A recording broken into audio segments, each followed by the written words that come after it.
For the last 6 or 8 months, I've been looking forward to the movie Bohemian Rhapsody, the biopic about Queen, the band, because Queen is my favorite all-time rock band, and the song Bohemian Rhapsody is my favorite all-time rock song.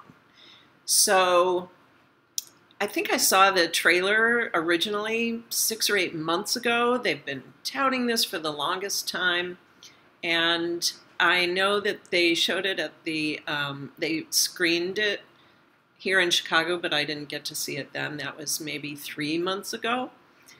So I've been waiting with bated breath to see this movie. Well, then a friend of mine sent me a link to Richard Roper's review of it. This was Thursday, I think. And he gave it 1 star. He could not hate it more. He thinks it's the worst movie ever made. The acting is terrible. He said the lip syncing is terrible. And you should read his review. It's pretty interesting, but don't read it before you go see the film. Go see the film first. So it's got from the critics universally pretty much hate it. It's got a 59% critic rating on Rotten Tomatoes, but it has something like a 95% audience rating. So go with that, because when I read that review, Richard Roper's review, I thought, do I really want to see it? But I did, so I went, and I have to say, I loved it. Is it a perfect film? No. You know, I think the critics would not hate it if the person who designed Rami Malek's teeth prosthetic had done a better job, because really, it's just stupid. First of all, in the beginning scenes, he keeps moving his mouth around, and they kind of focus on it in the beginning scenes. So in case you don't remember that Freddie Mercury had a famous overbite, you get it in this film.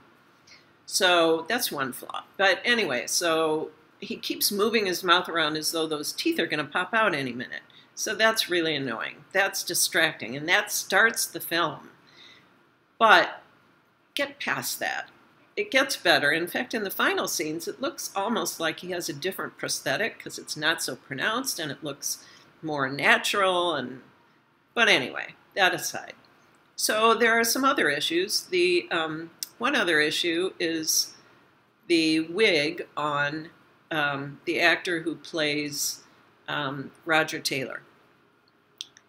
It's really gross. Doesn't look anything like his hair looked. He was really cute. This guy looks like a dork. But anyway.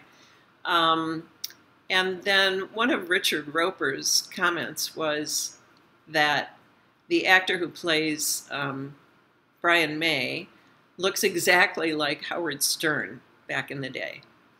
And didn't anybody see that, he asks? Well, Richard Roper, didn't you ever see Brian May in his day? He looked exactly like that actor, although that actor is a little cuter, very nice face, handsome.